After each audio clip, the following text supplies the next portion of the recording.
इस साल बजट से ठीक 3 दिवसीय पहले इकोनॉमिक सर्वे पेश किया जा रहा है। गुरुवार को इकोनॉमिक सर्वे पेश होगा, जिससे सरकार मौजूदा वित्तीय वर्ष का लेखा जोखा रखेगी।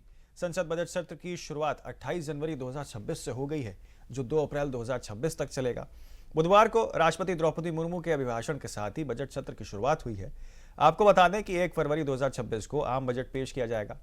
इतिहास में सबसे पहली बार ये होगा जब रविवार को बजट पेश किया जाएगा।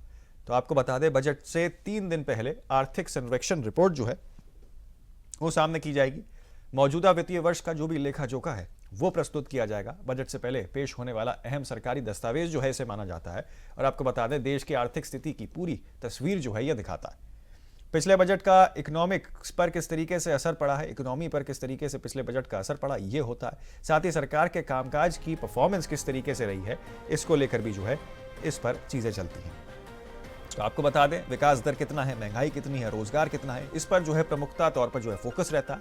आगे की आर्थिक दिशा के संकेत वो भी यहाँ देखने को मिलते हैं। और इसी के साथ डिपार्टमेंट ऑफ इकोनॉमिक्स अफेयर्स इसकी पूरी तैयारी वो करता है। चीफ इकोनॉमिक्स एडवाइजर की देखरेख में ये पूरा सर्वे होता है और वित्त मंत्री संसद में इसको पेश करती है। तो आपको बता दें, वित्त मंत्री निर्मला सीतारमण अपना 9वां बजट वो पेश करेंगी।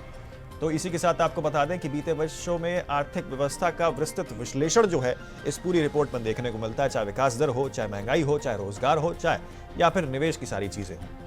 आपको बता दें कि यहाँ पर बजट पेश होने से पहले इकोनॉमिक सर्वे 2026 भी पेश किया जाएगा। आमतौर पर हर साल इकोनॉमिक सर्वे बजट से ठीक 1 दिन पहले पेश किया जाता है, लेकिन आपको बता दें कि इस बार ये बजट से 3 दिन पहले पेश किया जा रहा है। आर्थिक सर्वेक्षण को बजट का एक प्रस्तावना माना जाता है, क्योंकि आपको बता दें, आर्थिक सर्वे यानी कि इकोनॉमिक सर्वे सरकार की एक आर्थिक और आधिकारिक रिपोर्ट होती है, जो देश की आर्थिक स्थिति, चुनौतियां और आगे की दिशा के बारे में विस्तृत आकलन किया जाता है। तभी इसका पूरा कच्चा चिट्टा सामने रखा जाता है। खेती और औद्योगिक उत्पादन में भी इसकी अहम भूमिका होती है।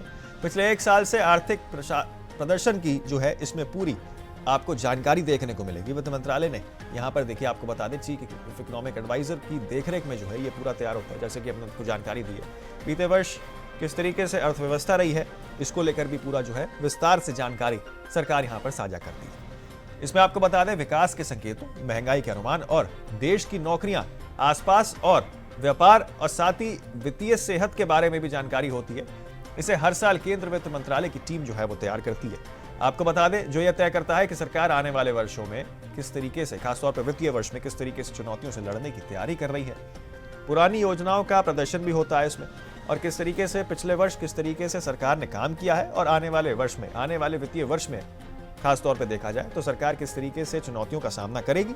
इन सब चीजों को लेकर भी इस रिपोर्ट में सारी जानकारियां साझा की जाती हैं। चुनौतियों से लड़ने की तैयारी की जाती है। और इसी के साथ आर्थिक सर्वेक्षण से बजट का बेसलाइन और रोड मैप भी दिखाई देता है। आने वाले वित्त वर्ष में किस तरीके से बजट का असर आम जनता पर पड़ेगा, क्या क्या रोड मैप रहने वाला है, किस तरीके से बेसलाइन उसकी रहने वाली है, इन सब चीजों का जिक्र भी इस इकोनॉमिक सर्वे पे देखने को मिलता है।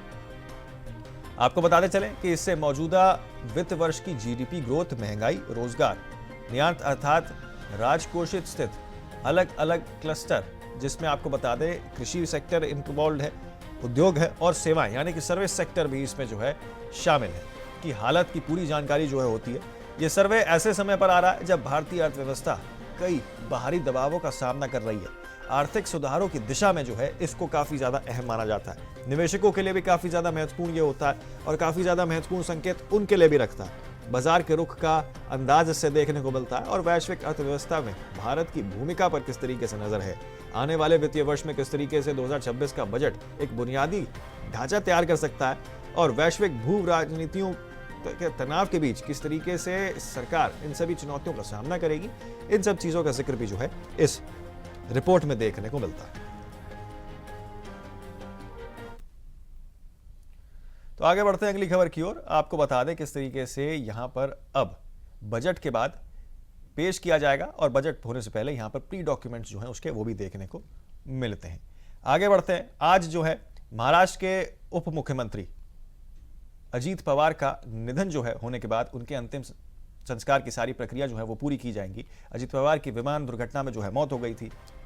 उसके बाद अब उनके अंतिम संस्कार की सारी तैयारियां वो की जा रही है। महाराष्ट्र के उप मुख्यमंत्री और एनसीपी नेता अजीत पवार की 66 वर्ष की उम्र में जो है कल यानी कि 28 जनवरी सुबह विमान दुर्घटना में निधन हो गया था। उनका चार्टर लीरजेट विमान 45 बारामती हवाई अड्डे पर आपातकालीन लैंडिंग के दौरान प्रयास करते हुए क्रैश हो गया था और दुर्घटना का शिकार हो गया था। वही विमान में सवार 4 अन्य लोग, जिसमें 2 पायलट और 2 सहयात्री भी शामिल थे, वो जख्मी होने के बजाय मौके पर ही उनकी मौत हो गई। दुर्घटना जो है वो करीब 8:45 पर हुई थी, जब विमान मुंबई से बारामती की ओर रवाना हो रहा था।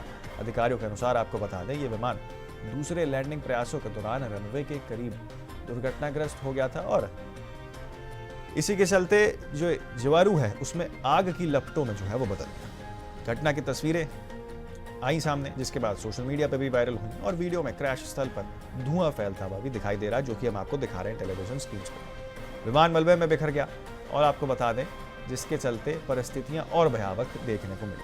आज यानी कि 29 जनवरी 2026 उन्हें बारामती के राजकीय सम्मान के साथ अंतिम संस्कार जो है वो दिया जा रहा है। उनके पार्थिव शरीर को पुष्प वर्षित कर यहाँ पर जो है रखा गया और सभी स्थल तक ले जाया जाएगा। आपको बता दें, बड़ी संख्या में इसमें जो है समर्थक और कार्यकर्ता, पार्टी के चाहे नेता हों चाहे कार्यकर्ता हों, सब जो है वहां पहुंचते हुए दिखाई दे रहे हैं और किस तरीके से अलविदा अजीत दादा करके जो है यहाँ लोग उनको शोक अपना व्यक्त कर रहे हैं। काफी गद्दावर नेता जो है वो माने जाते थे, अपने आप में काफी अहम भूमिका उनकी जो है वो महाराष्ट्र के साथ साथ देश की राजनीति में रही है और पिछले काफी समय से जो है वो एनसीपी का अलग गुट बना के अपने अलग गुट के साथ जो है भाजपा के साथ शामिल थे। प्रधानमंत्री नरेंद्र मोदी और गृह मंत्री अमित शाह के शामिल होने की भी संभावनाएं जो है फिलहाल जताई जा रही है। आपको बता दें कि यहाँ पर देश और महाराष्ट्र में उनके अचानक निधन से शोक की लहर तो दौड़ पड़ी है, लेकिन साथ ही आपको बता दें, इतने गद्दावर नेता थे। महाराष्ट्र की भूमिका में एक बहुत ही अहम उनकी भूमिका जो है वो रही है। राजनीति में काफी ज्यादा सक्रिय माने जाते हैं। 66 वर्ष उनकी जो है उम्र थी। कई केंद्र और राज्य नेताओं ने अपना दुख जो है इसमें व्यक्त किया है। यहाँ तक कि प्रधानमंत्री मोदी ने भी जो है ट्वीट कर अपना दुख जो है वो व्यक्त किया था और राजनीतिक जगत में इसे एक अत्यधिक क्षति जो है वो माना जा रहा है, क्योंकि भारी नुकसान जो है वो कहीं ना कहीं देश की राजनीति को जो है वो देखने को मिल रहा है। घटना की जांच भी जो है फिलहाल जारी है। आपको बता दें किन किन कारणों से जो है यहाँ पर आग लगी, क्या कुछ कारण रहे उसको लेकर तो खैर जांच जारी है और डीजीसीए और एएआईबी कारणों का पता जो है वो लगा रही है, जिसमें कई दशम और रनवे सुविधाओं को संभावित कारण जो है बताया जा रहा है। हादसे के कारणों पर अभी जांच जो है वो जारी है।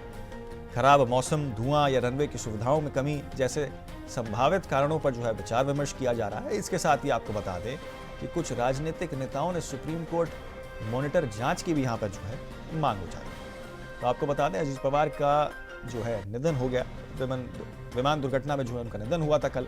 इसके बाद आज जो है राजकीय सम्मान के साथ उनका अंतिम संस्कार किया जाएगा। विमान क्रैश की फिलहाल जो है जांच जारी है, लेकिन डीजीसीए और एएआईबी की टीम काफी ज्यादा सक्रिय फिलहाल इस पूरे घटना को लेकर नजर आ रही है। लेकिन कहीं ना कहीं देश की राजनीति में एक गहरा शोक जो है वो देखने को मिल रहा है।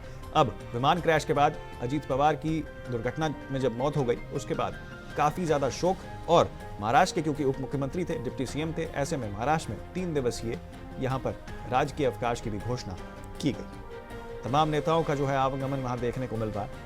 उनके पार्थिव शरीर को जो है यहाँ पर अब अंतिम संस्कार के लिए आगे रवाना किया जाएगा। तस्वीरें आपको दिखा रहे हैं हम किस तरीके से, दोनों ही तस्वीरें आपको दिखा रहे हैं, जहां पर आपको बता दें कि यहाँ पर जो विमान दुर्घटना हुआ, दुर्घटनाग्रस्त जो विमान हुआ, वहां किस तरीके का मंजर देखने को मिला और उसके साथ ही तमाम नेताओं का जमावड़ा जो है यहाँ श्रद्धांजलि अर्पित करने के लिए उनके आवास पर अब दिखाई दे रहा है।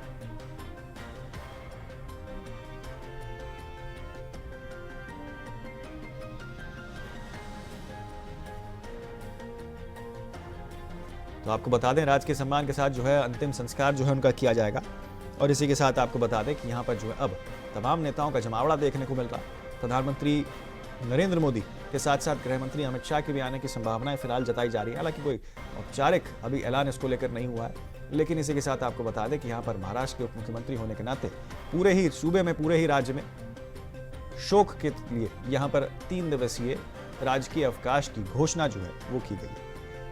प्लेन किन कारणों से क्रैश हुआ, इसको लेकर अभी जांच जारी है और इसी के चलते डीजीसीए एएआईबी की टीमें जो हैं वो काफी ज्यादा सक्रिय हो चली हैं। कहीं ना कहीं अब जो है राजनीति भी इसमें गरमाते हुए नजर आ रही है, क्योंकि साफ तौर पे अब एक बड़ा मसला ये बनते हुए नजर आएगा।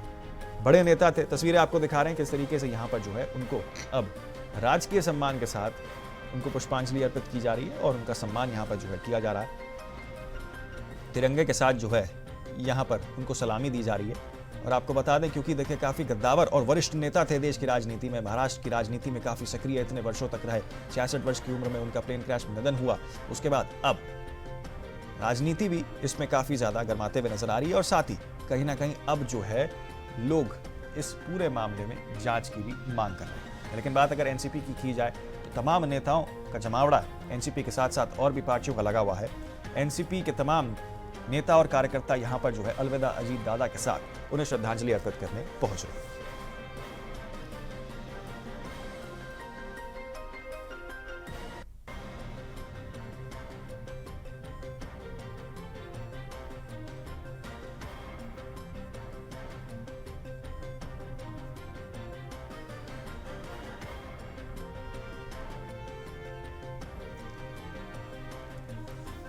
तो आपको बता दें किस तरीके से यहाँ पर राज के सम्मान के साथ जो है उनका अंतिम संस्कार किया जा रहा है। विमान क्रैश की जांच जो है वो फिलहाल जारी है। डीजीसीए और एएआईबी जो है इस पूरे मामले में उनकी टीमें जो है लगातार सक्रिय होते हुए नजर आ रही हैं। अजीत पवार का विमान दुर्घटना में जो है कल यहाँ पर निधन हो गया था। उनके साथ ही 4 अन्य लोग जिसमें क्रू मेंबर्स और पायलट सवार थे, उनका भी निधन हो गया। उनका चार्टर प्लेन जो है सुबह मुंबई से रवाना हुआ था और तकरीबन 8:45 पर जो है दुर्घटनाग्रस्त हो गया। दुर्घटनाग्रस्त क्यों हुआ, इसके कारणों की फिलहाल जांच जारी है। मौसम था उसकी वजह या लैंडिंग थी उसकी वजह, इन सभी चीजों पे जो है यहाँ पर टीमें अपना अपना काम कर रही हैं। लेकिन कहीं ना कहीं अब जो है शोक की लहर जो है वो पूरे ही देश में जो है दौड़ते हुए नजर आ रही है। खासतौर पर राजनीति की बात की जाए तो काफी ज्यादा अब गरमाते हुए भी नजर आ रही है, क्योंकि लोग काफी ज्यादा इस मामले को लेकर चिंतित हैं कि आखिरकार प्लेन क्रैश में दुर्घटना हुई कैसे। उसको लेकर जांच, जैसा कि हमने आपको बताया, जारी है। लेकिन साथ ही आपको बता दें कि अब राजकीय सम्मान के साथ उनका जो अंतिम संस्कार किया जा रहा है। तमाम नेताओं का जमावड़ा जो है वहां देखने को मिल रहा है। इसी के साथ ग्राउंड्स पे जो है उनकी सारी तैयारियां अंतिम संस्कार की चल रही हैं। और आपको बताते चले कि यहाँ पर तस्वीरों में भी दिखा रहे हैं किस तरीके से शरद पवार एनसीपी प्रमुख जो हैं वो भी आपको दिखाई दे रहे होंगे। एनसीपी के नेता जो हैं यहाँ पर, कई सारे एनसीपी के कार्यकर्ता यहाँ पर अलविदा अजीत पवार, अलविदा अजीत दादा के साथ उनको श्रद्धांजलि और पुष्पांजलि अर्पित करने पहुंच रहे हैं।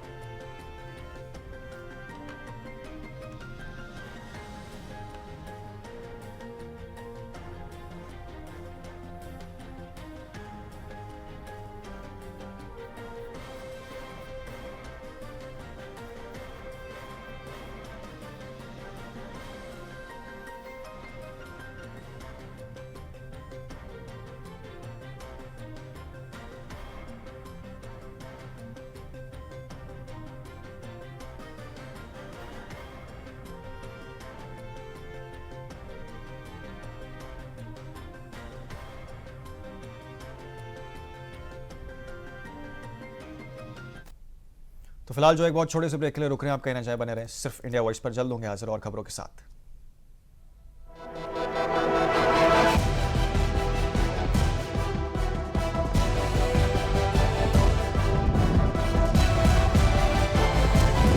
इंडिया वॉइस, आपकी सोच, आपकी आवाज।